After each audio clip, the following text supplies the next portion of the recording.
Welcome to the Farming on Purpose podcast, a podcast for farmers and ranchers ready to shift for a stronger future. Today's challenges in agriculture are new, but the grit and determination required to be successful are not. On the Farming on Purpose podcast, you'll hear how producers of all sizes and practices are moving mountains for things they believe in, all in the name of an industry that keeps growing and innovating for a stronger food system and stronger farm families. I'm your host, Lexi Wright, and I'm excited to discuss where producers are finding success, challenging the status quo, striving for better, and keeping our heritage alive, all while producing the food we depend on.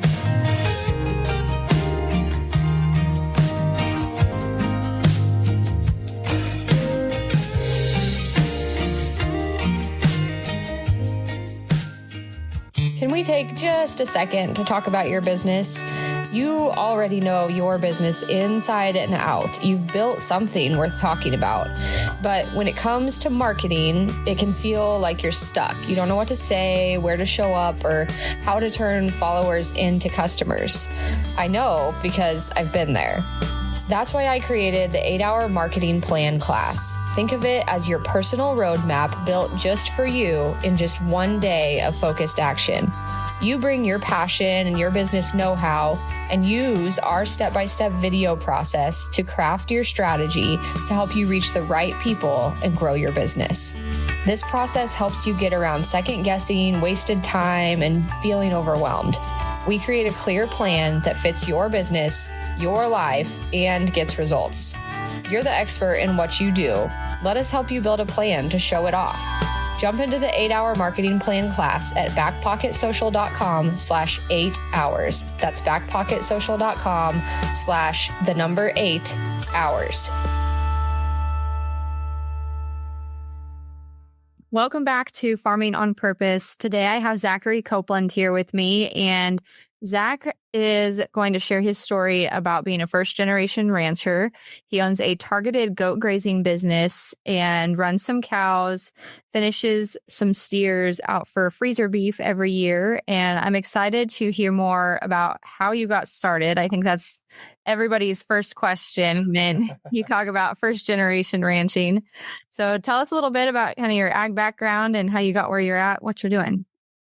Well, it all started right out of high school. I started coaching football a little bit, and I ended up meeting one of my good buddies coaching football, and he was raising some cows and stuff like that. And, one day I'm like, I really want to learn more about cattle.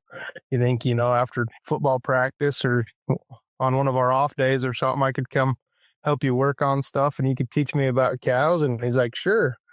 And so that's kind of where it all started. And he helped me get going into the cow deal, and bought my first cow and ran it with his. I ran a few cows with his for a few years, and then we started getting into sheep a little bit.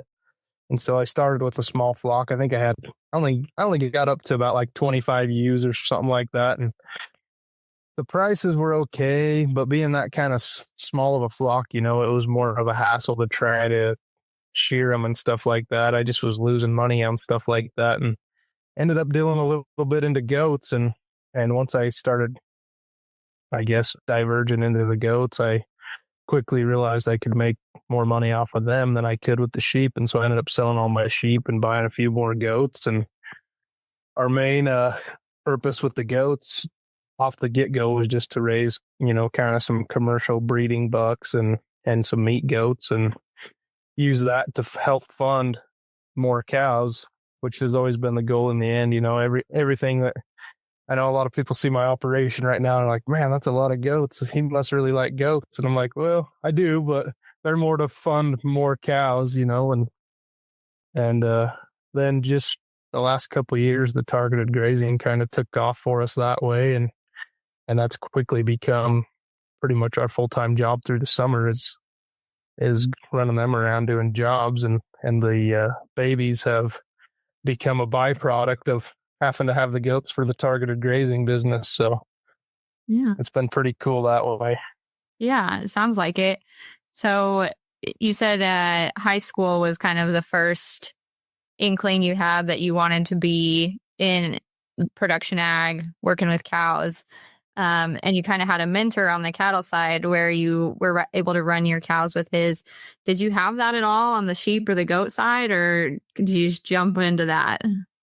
It was just kind of a jump into it, and pretty much through the years, So during the high school stuff, it was when we were coaching high school football, just out of high school, that happened. And I had just moved out of my parents' house and was living in a rental house. And so I guess technically the first animals I started to raise was in the basement of that rental house. I was running an incubator and hatching and selling chicks out of the basement. And so, Oh, wow.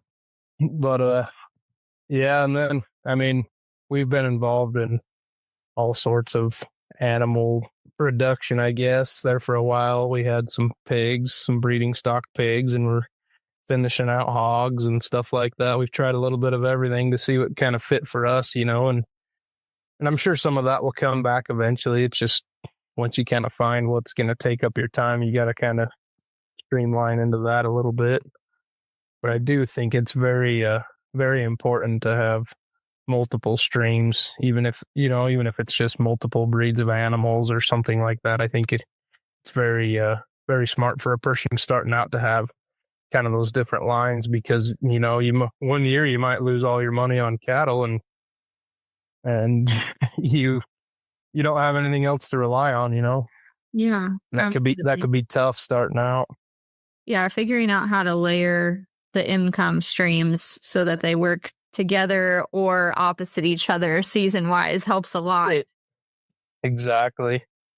Is that when you guys first started in ag? Then I know first generation means different things to different people.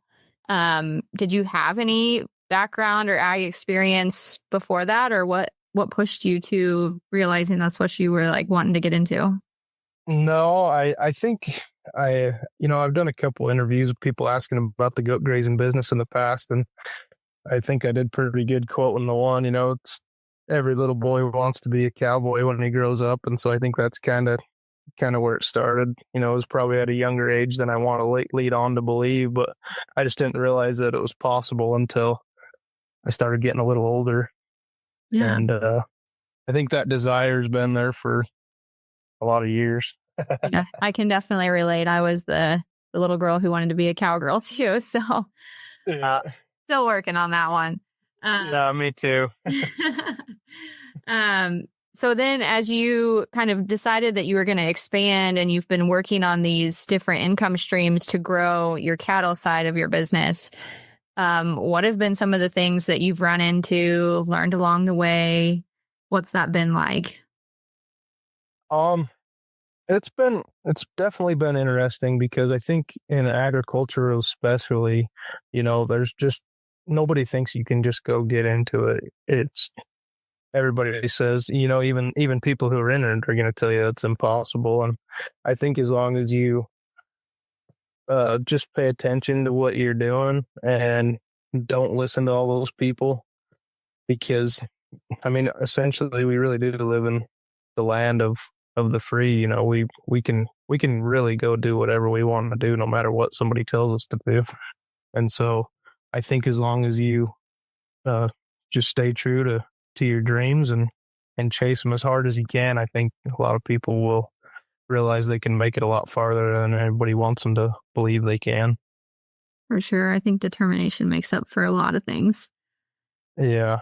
Well, and I heard a quote one time, and it's always kind of stuck with me. You're not supposed to take criticism from anybody you wouldn't take advice from. So as long as you live by that, you can make it pretty far in whatever you're trying to do. Definitely. So as you guys have kind of grown the business, was it, and you said that you did the sheep and then you kind of worked your way into the goats. Was that because you saw opportunity with the goats, or what really pushed you to give that piece of the business a try? The main push, I think, was just, the sheep, like market wise, at the auctions here, the sheep and goats run in the same auctions. Mm-hmm. And so I was already watching them a little bit here and there, and the market just seemed to be a lot more consistent. And once again, you didn't have the expensive shearing and stuff like that.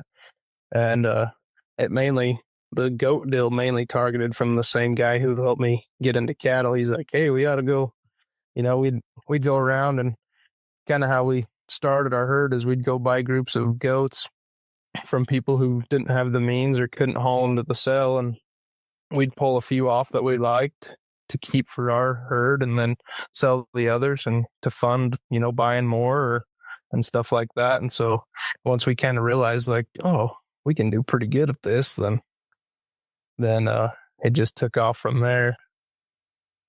And then it was actually the same guy also was like, hey, there's people across the country doing this with targeted grazing. You should just look into doing that with your goats. And he probably told me that 5 years ago, 6 years ago, maybe. And I'm like, I don't know. We'll see. And get on TikTok, because I've only been on TikTok a couple of years. And there's a guy on there from New Mexico that's doing it big scale. He's got people working for him and stuff and doing a really good job of it. And finally, the one day I'm like, I just sent him a message. It was like, hey, can I call you and pick your brain on some stuff? And yeah, no problem. So I called and talked to him, and it was pretty much last year that this took off full time for us on the grazing. We've been doing a little bit of it here and there, just patches and tests and trials for the last few years, but last year it really took off on us. So it's been very good to have, the people in my life that are very open with their information. And a lot of people want to think, just starting out, you can just do it all on your own. And a lot of people will act like they have, and maybe they really have, but for me, that hasn't been the case. I've had tons of help from other people, and even big time ranchers and stuff like that, that'll make me a good deal on a cow or something, or even just the advice is pretty valuable to me. That's what I was going to say. It's pretty neat when you can find those people who are willing to talk to you about what they do and give you that inside knowledge. I think there's a lot of folks who have encountered one bad actor in ag that really turns them off of it feeling like a little club that they can't get into. But there's a lot more of the people who will help you than the other kind. I agree for sure. Yeah, it's even on TikTok a little bit, you'll run into, there's going to be 80% of them on there that are going to tell you that you can't do it and how to do it and what you should be doing. But there's still a lot of good ones on there too that are just willing to help. And it's pretty cool to learn from others' experiences. It's pretty costly trying to start out making your own mistakes, which they're going to happen, but it's a lot easier if you could kind of take advice from somebody who's already tried something that you're going to try. And, it might not fit your deal exactly, but you kind of piece them all together and build your own thoughts and ideas and stuff off of what they've said. So, yeah, absolutely. Is that when you did start the targeted grazing about a year ago, then how'd you get your first clients? Did you have to do a whole lot of marketing, or was the need kind of readily available? So there was a little bit of advertising, and it just was strictly on Facebook. I just ran an ad, of, hey, I've got goats. We're looking to hire out, and we can clean up properties. And I got my first job and went and did it.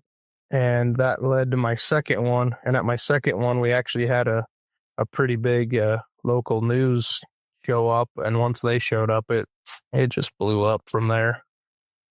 They got the word out there, and I couldn't answer the phone fast enough that week that they came and did an interview. That's pretty awesome when that happens. Saves you a lot of time and headaches when people hear about you that way. For sure. And that's mainly been the main thing is Facebook, a little bit of news. I mean, that first news, they did the story on us, and then there's been a few others since then, but I bet you 50% has been from news, and we're getting a lot of word of mouth now just by, we've gone and done a bunch of jobs last summer, and those people tell everybody, I try to make sure I leave 5 or 10 business cards with wherever I go, and people have been really good about spreading the word and handing them out for me. So that's awesome. When you got started with those jobs, I mean, a lot of people, you take every job you can get when you're new into it. Has that been your experience, or what's kind of changed in the last year of doing business so that you can continue to grow? Well, I mean, essentially, it's kind of a different deal with the targeted grazing, because you're still ultimately concerned about the health of the animals, the health and well-being of them.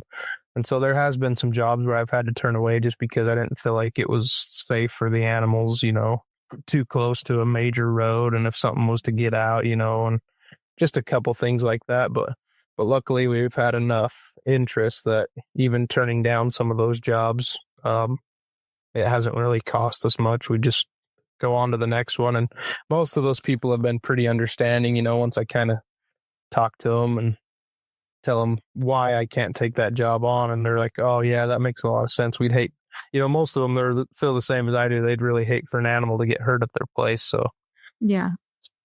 Is a lot of the types of jobs similar, or what are kind of the reasons people are using your services?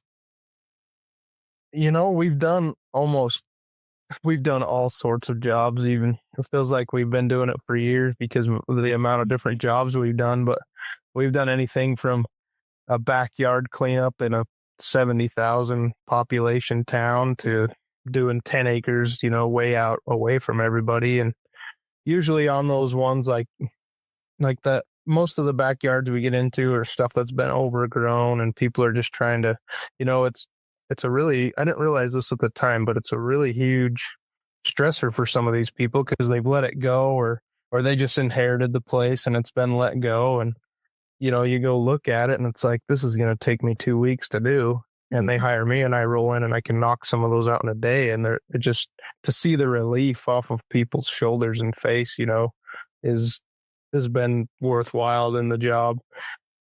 And then, some of those bigger like outskirt jobs we're typically doing noxious weed eradication, stuff like that, to where they've been spraying them and mowing them and trying everything, and we can come in and knock them down with the goats, and it's still kind of the same reaction from them. They've been fighting with thistle for 5 years, and we come and knock it back and essentially eradicate most of the seed as well. And they're like, man, just the relief off that you can see that people get from it is pretty rewarding. Yeah, definitely.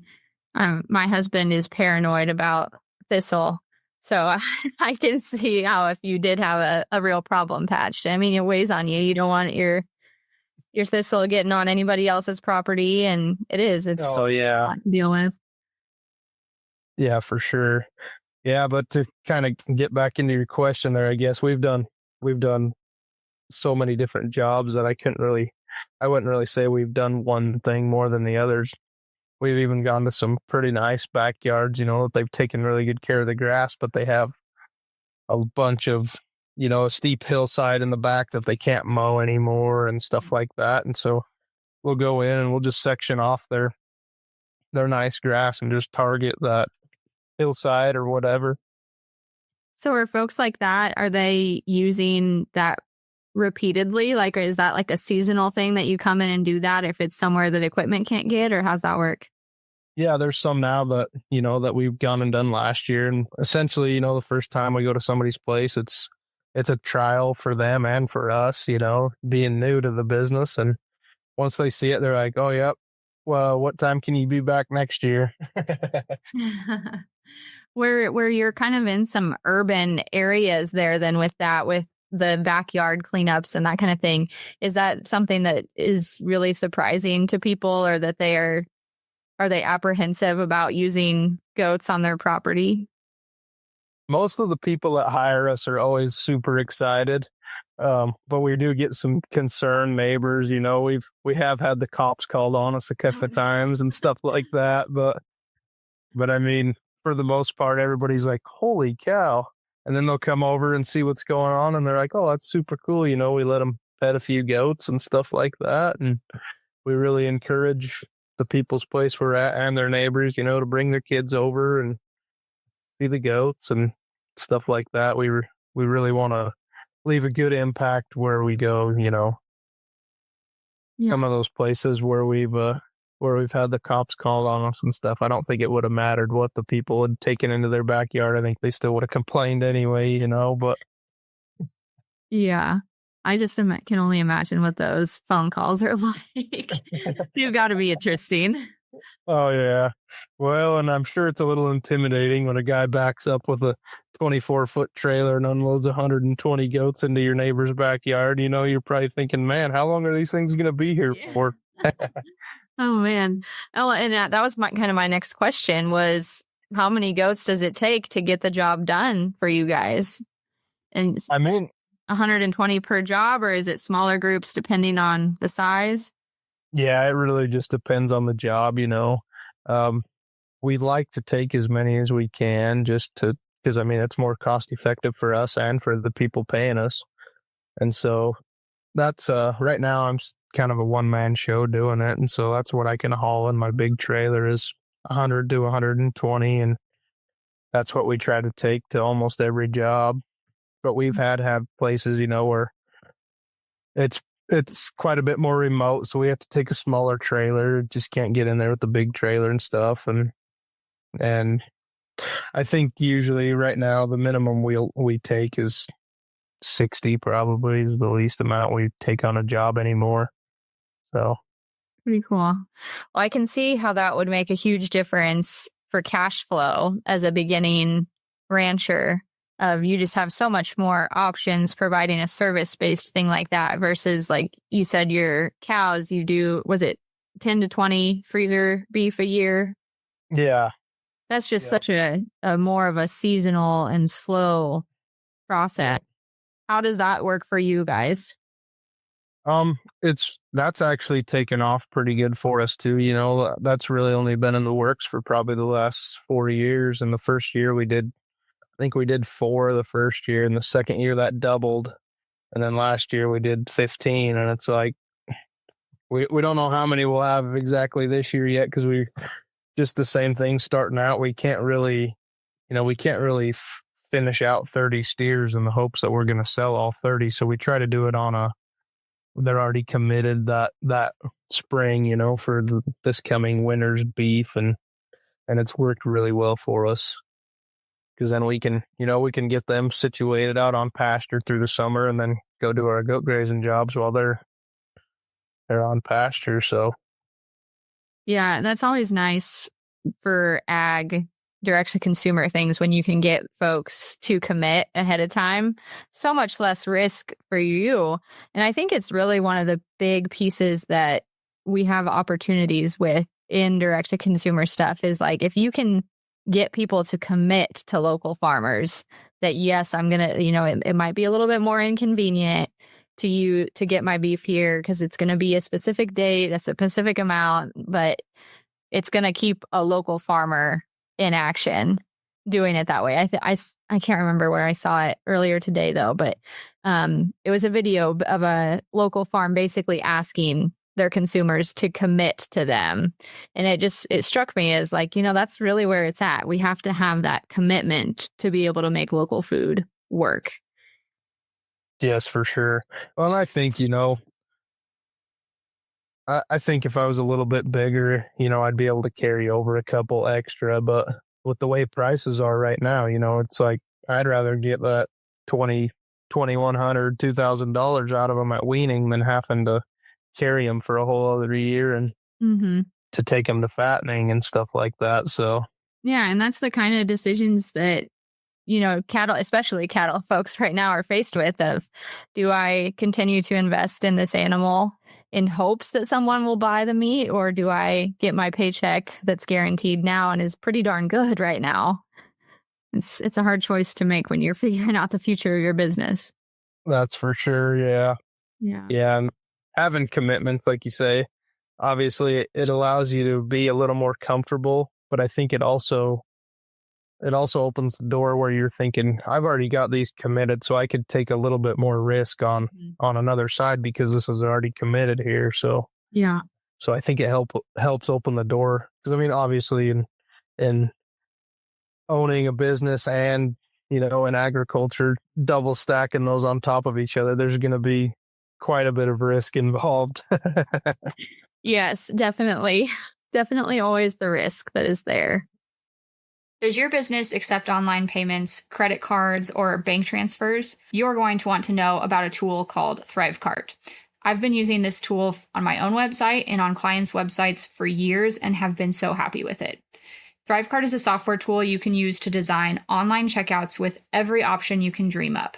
You can sell physical and digital products, connect to loads of other softwares you use for your website, accept payments, email marketing, and more. This is the most powerful tool that I use and the lowest cost one for my business. I recommend it for anyone who accepts online payments, who wants to increase their revenue or average order value on any type of product that you sell. In my show notes, you can find an affiliate link that I have for ThriveCart that gets you a great deal on a one-time payment, no subscription, and also allows me to earn affiliate income from this tool that I really enjoy and recommend. If you have any questions about how ThriveCart could work for your business, feel free to shoot me an email and I'd be happy to chat with you about it. Now, back to the show. Well, I think one of the biggest questions, and we talked about it a little bit at the beginning here, is, a lot of folks will tell first generation people, you can't do it, you can't do it. And that can be very discouraging. I think the other thing that can be discouraging is when you look at the investment that's required to get started. And I know you started slow with, a couple cows and grew from there, but how have you battled that, or how have you made that work throughout your journey here? A lot of it, it hasn't been, the last couple of years is when I haven't been working for anybody other than myself. So there's definitely been off farm income to help get some stuff rolling. And in my area, so I'm right in the heart of potato country. And so the spud farmers out here, they're very proactive on obtaining ground and stuff like that. Mm-hmm. And so for me, it's been, and I'm sure it's similar to other areas, it's been, you got to be on your game, watching for those pieces that aren't going to work for somebody else and figuring out a way to make them work, even if you're looking at a piece that has zero fence and you go talk to the guy and you got to put up all the fence and stuff like that. I mean, you just got to be more adaptable, I guess, is what I'd say. I mean, everybody wants to go just rent a 100-acre pasture and not have to worry about moving cows all the time and stuff like that. But it's just not realistic, I don't think, in my world, or I could see it being similar in other areas of people trying to start out. I mean, even with our group of steers last year, I think I moved them a total of 7 times all summer long. And that's just rotating them from pastures, because we have small pastures that grow really good grass, but they just can't obtain them for that long. Mm-hmm. I think that's great advice. Do you have any tips for folks, especially beginning folks who are wanting to find land, about how to have those conversations with guys? Because it can be a little intimidating. You don't want to offend anybody.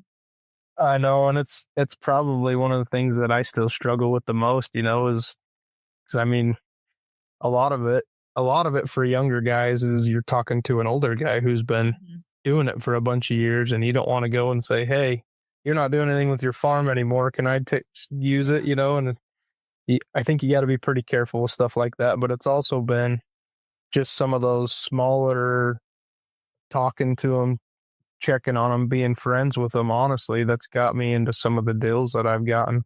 Just stopping and saying, hey, I see you got a few cows back there. If you ever need any help with them, let me know, and stuff like that grows into a relationship, which I think opens the door for more opportunities. Definitely. I mean, I'm sitting here at our place that we bought 2 years ago, and thinking about when we bought it, I was just standing in the driveway over here talking to the guy who owned it. I was buying some fence panels and some hay from him, and he was telling me about all the work that his place was, and that he doesn't know if he could do it anymore. And I just said, would you be interested in selling the whole place? And he said, yeah. And that's kind of where it went. And all I was doing was here buying $500 worth of fencing materials and stuff, and some of those deals that you don't think are a big thing can turn into a big thing. So that's pretty cool. Find the place you're living, just happenstance from a connection like that. That's pretty neat. Well, one of the other things I know you're passionate about, like we talked a little bit, is layering your streams of income or having different options for your revenue. As you've kind of grown and figured out what that looks like for you and how that works best for you, what kind of things would you tell people are the questions they need to be asking themselves, or maybe the guidelines to help them figure out what could work for them if they're trying to get a new stream of income coming in? I think essentially you need to figure out, what the end goal is.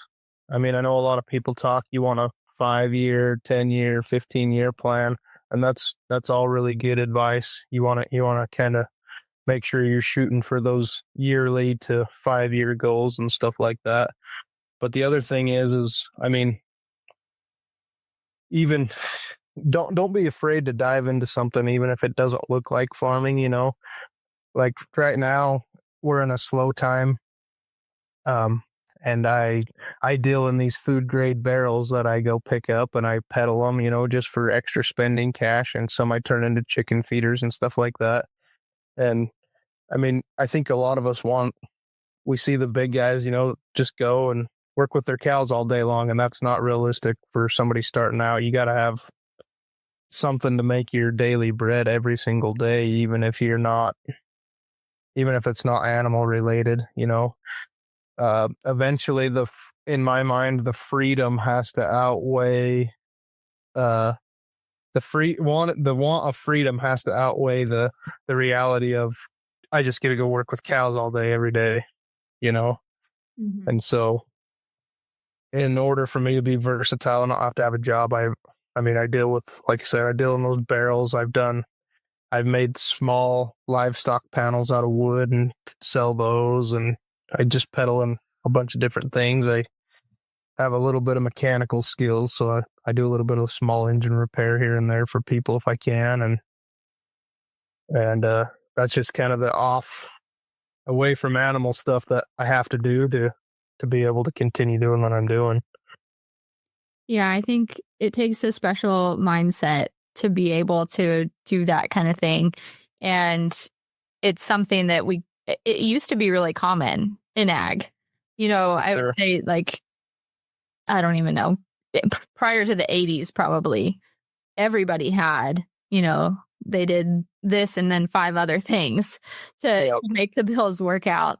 And it seems like in the push for people to get bigger, we've lost that diversity and that willingness to do other things too. So I think when you want to get into the industry, that's about the only way to make it work, is to go back to that.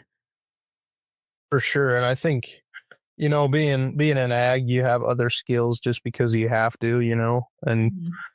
and I just going back to some of those things that I do away from ag, ever since I've had my driver's license, essentially I've been, I'd buy a pickup and fix it up a little bit and drive it around and then resell it. And I've done that for the last 15 years and stuff. And I've done it with tractors now that I've been involved in ag, buy one for a good deal, use it for what I need it for, and then sell it. And there's just so many different things that you gotta, even if you already have those skill sets, you might as well still be using them, even if you're trying to get into something else. But it's just some of those things that have helped streamline me being able to continue to not have to work for somebody else and to push towards my dreams. Yeah. Well, what is, I would say, one of the biggest things that you have learned, or maybe advice that you would tell somebody else who's looking to have a similar journey to what you're on, growing their own farm, ranch, ag business? It might sound simple, but I'm just going to say you can. I mean, like we were saying before, there's so many people who are going to tell you can't, but you really can. You just got to make sure that you got to figure out what it takes to make it day to day, money wise. I mean, essentially, I don't know how other people's mind work. Essentially, in my mind, the freedom is the goal. It's not about being the richest farmer or rancher in the land. It's the freedom, and and being able to work with animals and stuff like that. And so obviously there comes a money value with what it takes to be able to do that. And you got to figure out what that balance is and make sure that you're achieving that, because there's going to be hard times, that's for sure, but you still can. You got to push through those hard times and you'll figure it out. Absolutely. Well, I appreciate you sharing that perspective. I think more people need to hear that versus the you'll never be able to, it won't work, that dream is dead.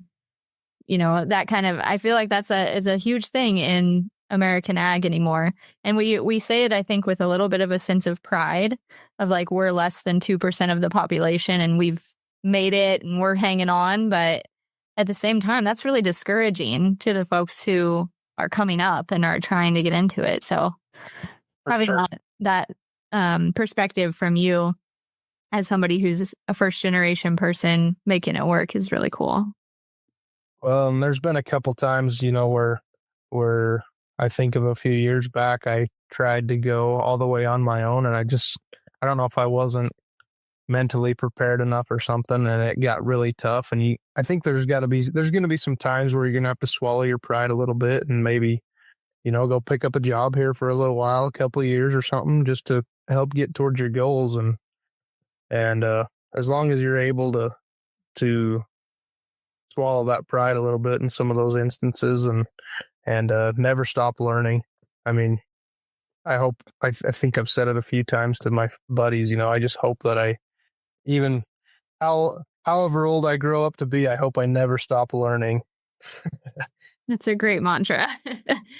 There's way too much in the world to learn to stop learning. Exactly. Well, I really appreciate you sharing your story, Zach, and what it's taken you to get to where you are. If folks want to follow up with you or learn more about what you're doing, where can they find you at? Well, I post quite a bit on TikTok under the Copeland's Farm, and I'd probably say 85% of what I post on there's more funny satire type content, but I do also have so my goat grazing business is Idaho Goat Grazers, and we do have a Facebook page for that. That's usually all pretty serious about the goats and stuff like that. But both of those places you don't really see any of my cattle stuff on the Goat Grazers page, but I still post about our freezer beef and calving and whatnot on the Copeland's Farm TikTok page. So those are both pretty good places to watch if you want to see more about the grazing or even a funnier side of raising animals shows up on the TikTok quite a bit. So have you ever done one of those time-lapse videos where you see like the before of the property and then as the goats are working on it and after? Yep. Okay, I'm going to have to go watch some of those on your page then. I love them. I see them from a few folks and they are just fascinating to me. how much damage goats can do in a short amount of time. Damage in quotation marks. Exactly. Yeah. Yeah, it could be good damage or bad damage goats. I've had goats before. I feel that on a soul level. Well, there's about 150 of them right here eating right now. So. Oh, gosh. Well, good deal. Well, hey, thank you so much for sharing your story, and I appreciate it. We'll make sure folks follow up with you with the links to those things in the show notes. Thank you.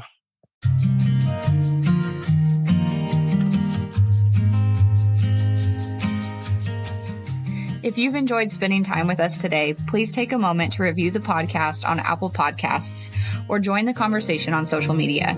Do you have a topic you would like to discuss or know someone with a story to share? Apply to be a guest on the podcast at farmingonpurpose.com. You can follow the host of Farming on Purpose, Lexi, on your favorite social media platforms for more content by searching for Farming on Purpose. And remember, if you look around your table and aren't inspired by the people there, it's time to find a new seat.